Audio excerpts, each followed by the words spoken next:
Today is finally the day my hardcore Iron Man takes on mid-game bossing.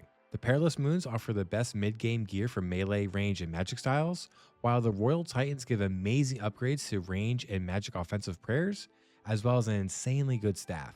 And who knows, maybe we even step foot into the Colosseum. Just as long as we don't misclick and accidentally end up in Death's domain. Let's start off with a couple clue caskets this time. Well, the beginner was exactly what I expected, and the easy casket was somehow even worse. Alright, hard clues surely won't be as bad, right? Well, at least there's some alks. Ooh, Dragon Boot Ornament Kit, that's pretty cool. We just gotta wait till we get 83 Slayer to actually use it though. Oh, and we got a zombie head. Surely that means we get a zombie axe now. Finally, holy shit, we're done. Oh my god, I spent like 6 million coins on runes.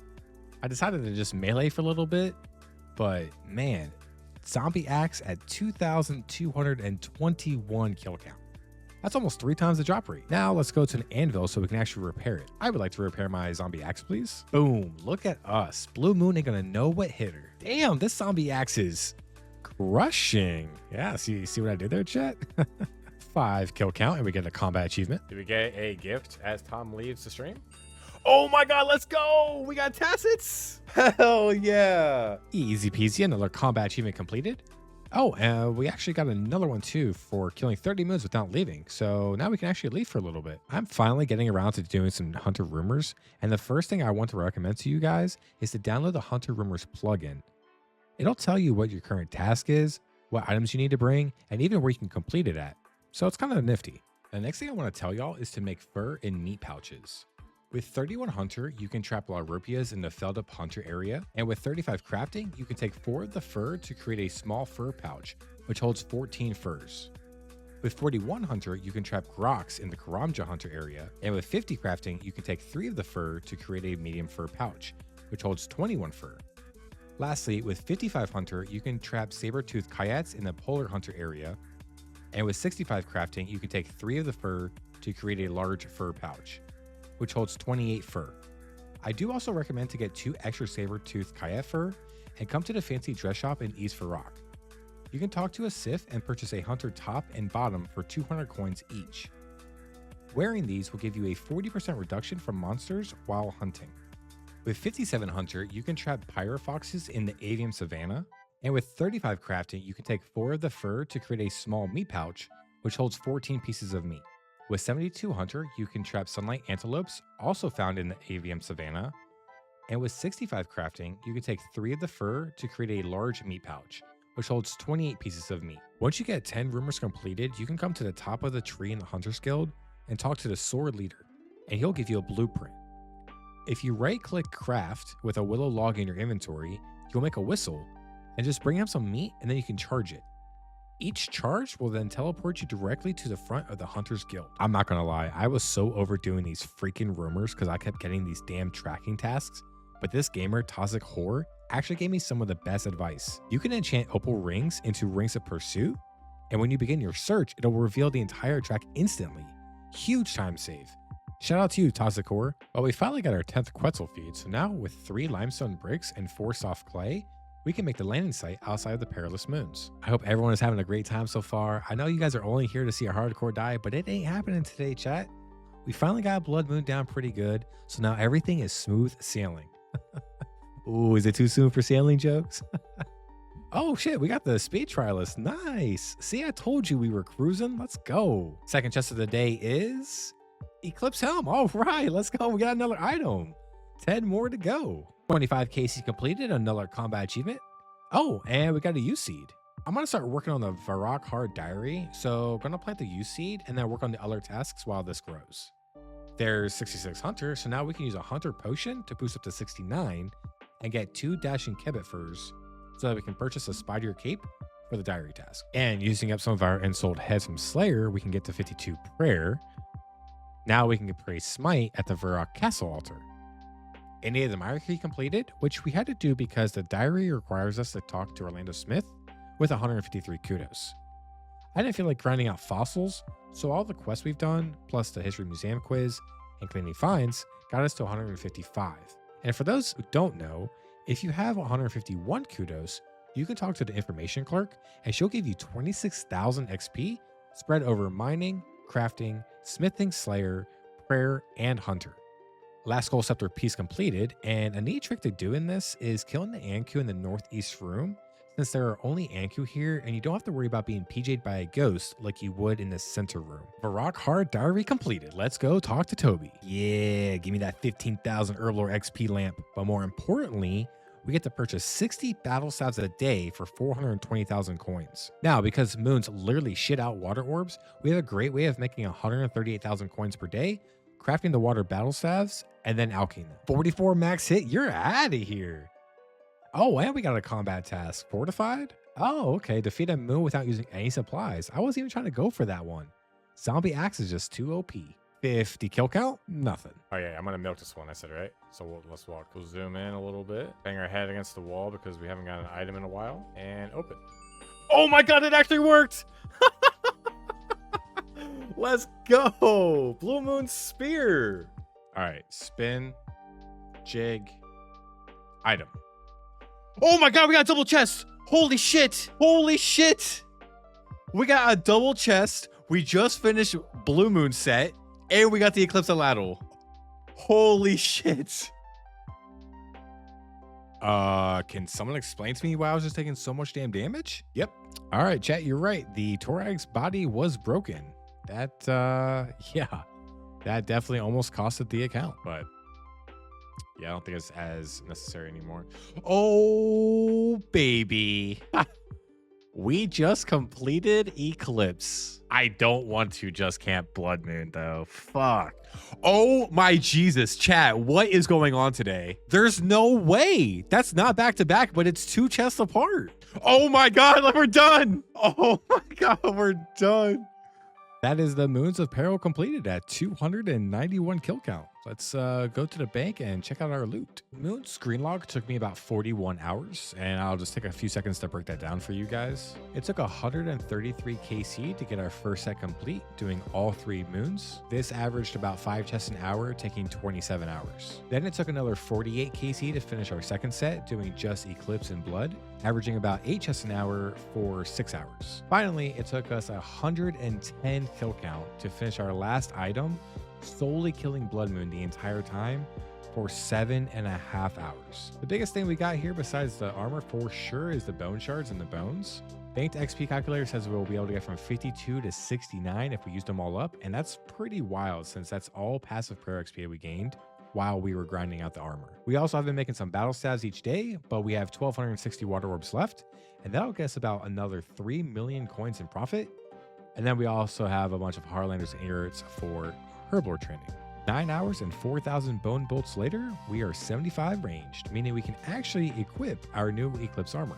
You are about to begin an encounter with the Royal Titans. Dying during this encounter would not be considered a safe death. Hell yeah, man, I've been grinding all week to get to this shit.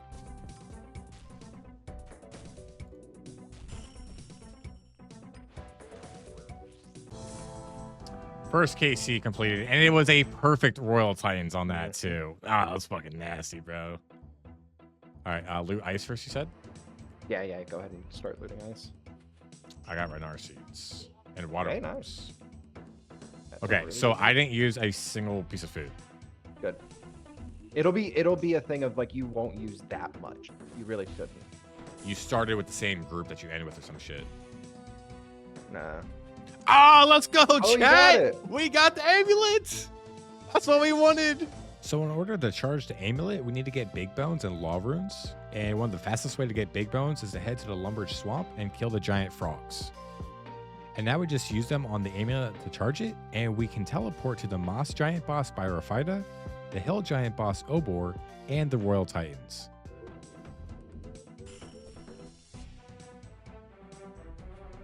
Let's go, boys! We got the crown! Hell yeah! 191 KC? We got the ice part of the staff. All right, so I'm gonna put up the seed box since we are not gonna be getting seeds anymore. But I don't want to go to Death's Domain. Bro, I don't want to talk to you. That's crazy. I unlocked that. I didn't want to unlock that. I'm so sad that I fucking did that. I didn't want to unlock that. I thought it would be cool, like, to have that as my last music track if I ever went for Music Cape. And then be like, you know, since I've never died before because I'm not, you know, because I'm a hardcore, this is my last track, you know? So fucking there goes that fucking dream. I think now's a good time to use up our prayer supplies from the Perilous Moons so that we can have a little bit extra sustained while we're doing the Royal Titans. And we're starting with 15,000 bone shards. And we have to chisel the Sun-Kissed bones and the Wormling bones. The Sun-Kissed bones we can chisel with no extra needed steps. However, the Wormling bones, we need to go over to West Varlamore and use them on the altar to bless them before we can chisel these down. There's an NPC down here named Perilous who will unnote your bones, so just bring all of them and some GP. Now, in order to use the bone shards, we either need Blessed Wine, which gives 5 XP per shard, or Blessed Sunfire Wine that gives 6 XP per shard. You might think that 1 XP isn't that much, but it certainly adds up, and in my case, it'll give me an extra 92,000 experience. The quickest way to buy wines is going to Alderaan, and with the recent changes to the deposit box, we can lock our gold in our inventory so we don't accidentally bank it. Then head over to the bar and menu entry swap to buy 10 at a time. And this place is really OP since the shop never runs out of stock. You're going to need 1 wine per 400 bone shards, so I'm going to grab 230. So now in order to maximize our XP and get 6 per bone shard, we're going to make Sunfire wines. In order to do this, we're going to need Sunfire splinters. The fastest way to get them is by doing wave 1 of the Colosseum. Now this should not be taken lightly. You can easily get stacked and die here. I'm going to try to show you guys a pretty surefire method of getting it completed. I'm on the Ancient Spellbook using Ice Burst with Blue Moon Armor and a melee weapon switch. Simply enter the Colosseum, and I select Frailty, which reduces our maximum HP by 10%, because to me that's not too much. As opposed to Relentless that makes enemies ignore 33% of your defense, which is kind of sketch if you do make a mistake and end up getting hit. Blasphemy drains your prayer by 20% of the damage you take off prayer, which really shouldn't occur, but I just didn't pick this one. Now, right away when the wave starts, pray Mage and freeze the trio. They spawn in different places, so just be ready to react. Once the melee and the ranger are down, switch to a melee weapon and kill the major. Then, spec down the shaman and try to kill it as fast as possible. If you take too long, a jaguar warrior will spawn, and you must pray melee when it gets close. He will claw you and it will hit 3 times, and this will absolutely kill you. What I did was just corner him on the pillar and bursted him down. Once he's dead, you can claim your splinters and then leave the Colosseum. This took me about 2 minutes per wave, and you need 2 splinters per wine, so I ended up getting 480. Now just take your Sunfire splinters with a pestle and mortar in your inventory and add them to all of your wines. Once they're all made, you're finally ready to start training your prayer. I bring my rune pouch with the Varlamore teleport runes and wear a dueling ring. Teleport to the center of Varlamore and take the Quetzal back to the altar. I decided to hide my minimap so I could see better, but just return to the altar like we did with the bones and bless your wine. Now I also use object markers to highlight the liberation bowl so I could one click from the altar. And once you get here, you just spam click until you use up all of your wines in your inventory. One thing to note is that you will use your own prayer during this method, but there's an altar nearby that you can use to restore, and then just come back and continue offering the bone shards. When you're completely out of wine, just Ferox teleport, grab more wines, and repeat. I ended up getting 552,000 XP in a half hour, which honestly took me around an hour in total with all the prep work we had to do. But even then, that's really freaking good for passive prayer XP.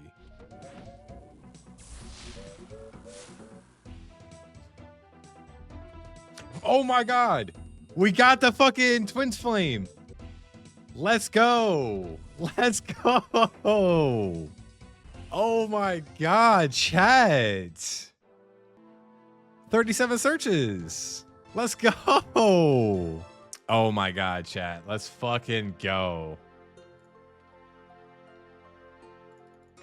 Oh, we are so goated right now. Oh, dude, we got a duplicate necklace.